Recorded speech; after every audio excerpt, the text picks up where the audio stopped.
At Agudath Achim in Shreveport, Louisiana, we would often get interesting phone calls and visits from people who were not Jewish but interested in some aspect of Judaism. A woman once walked into the building asking for a kosher cookbook. When I asked about her background and why she was interested in keeping kosher, she explained that in the new year she wanted to eat healthier. While I helped her to find some books, I could not help but think of a litany of unhealthy kosher foods. Brownies and donuts and french fries, noodle kugel, nachos. A kosher diet does not necessarily equate to a balanced diet. And yet, as I continued to reflect, I realized that the mindfulness needed to keep kosher can lead to greater physical and mental health. When we check labels for ingredients and when we ask the servers at restaurants about their preparation techniques, we slow ourselves down a whole lot. We slow ourselves down enough to make healthy choices.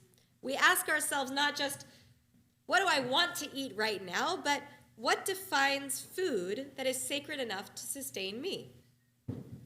When we integrate food blessings into our eating practice, we remind ourselves of the contents of our food. Borei pri ha'adama for vegetables, borei pri ha'etz for fruits, and shehakol for either animal products or items we can't quite identify. If we cannot pronounce most of the ingredients present on our labels, if we do not know what blessings to say because we don't quite know what this food is, we get to step back and ask the question of whether this food is actually worthy of entering our body. Our lengthy after blessings force us to stay at the table and identify how our body feels after this food we've eaten. And of course, kashrut is not the only Jewish practice that can lead to wellness. We learned shortly after the Israelites crossed the Sea of Reeds on dry land that as long as we keep God's mitzvot, kol hamachala asher samti b'mitzrayim lo asim alecha ki ani Adonai rofecha, regarding all of the illness that I placed throughout Egypt, I will not place it onto you. Thank you. God's listening. For I am Adonai, your healer. That didn't include the common cold, apparently. But when a person takes the first steps to practice mindfulness and to embrace the good, she earns access to God's healing powers. Note here that God is not asking simply for belief or faith in exchange for that healing, but rather that God is asking for direct practice. So many of our active mitzvot demand attention to our well-being. For those who pray 3 times a day, we spend a whole lot of time with our bodies, standing, sitting, bowing, maneuvering a giant sheet of fabric over our shoulders, and binding leather straps on our arms. We spend a lot of time with our inner selves as we talk to God about topics ranging from wisdom to finance to guilt to peace. Through our davening, we have the chance to identify our ease of breath, the level of challenge we face in moving our joints in the morning, and the emotions coursing through our veins at any particular moment in the day. We have a regular chance to check in, to ask ourselves what we need, physically, mentally, and emotionally. Because so many of our prayers require a minyan, a group of 10 people, we are compelled to leave our homes and place ourselves in community. In community, we create friendships with people who will notice when we need support, and in the good times, who will walk with us or travel with us to sustain our well-being. To expand on so many of the mitzvot given later in our Torah, CBT Cares, Jewish Family Services, and so many other local and broader organizations exist in order to help with the practical physical needs, from transportation to medical appointments, or to the funds that can help pay for health care.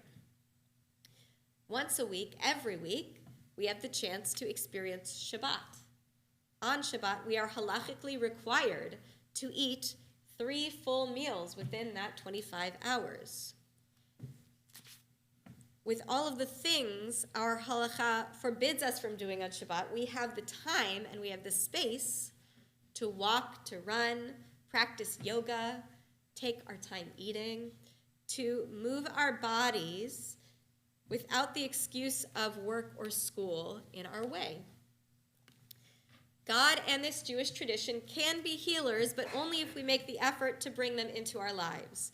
As the Israelites are about to cross the Sea of Reeds, they cry out to God, and God proclaims, Ma titzak elai, what are you doing crying to me? As if to say, get out there and start your own healing process.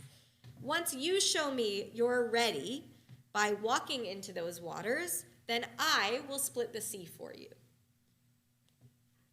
Certainly, God does not always enact medical miracles.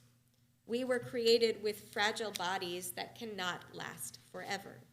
However, even in those instances when we are not in our ideal physical shape, our access to mitzvot and Jewish community give us the tools to find emotional strength, and when we can, to lend that strength to others.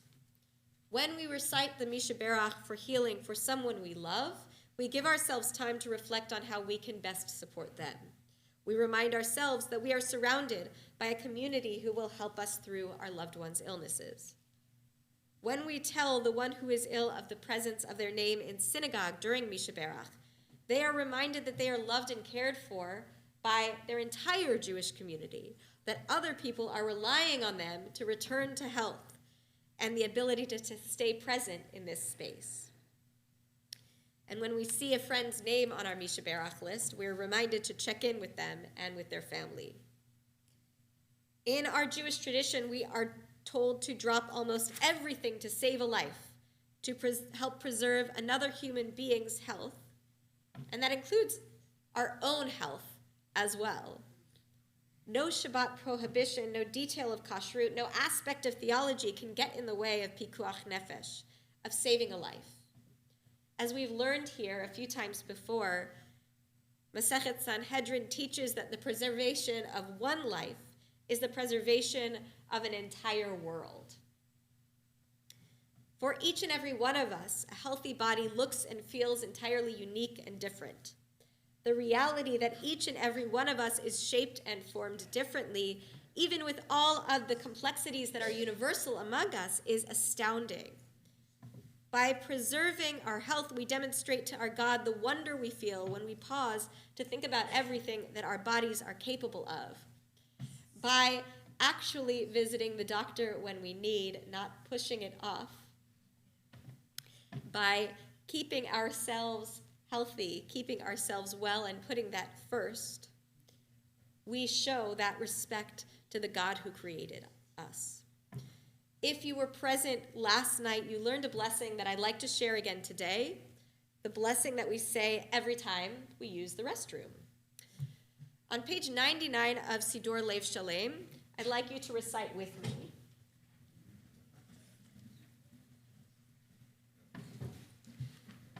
We'll recite the English of this traditional blessing that implicitly asks, as the Israelites ask at the sea, who could possibly be like you, God, awesome, deserving of praise, and working wonders? Let's read together at the bottom of page 99 where it says the body.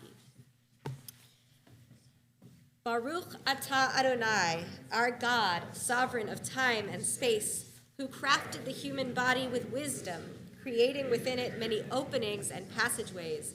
It is known and revealed to you that should even a single passageway rupture or a single opening close up, it would no longer be possible to exist and stand before you. Baruch atah Adonai, healer of all flesh, who creates wondrously. Shabbat shalom.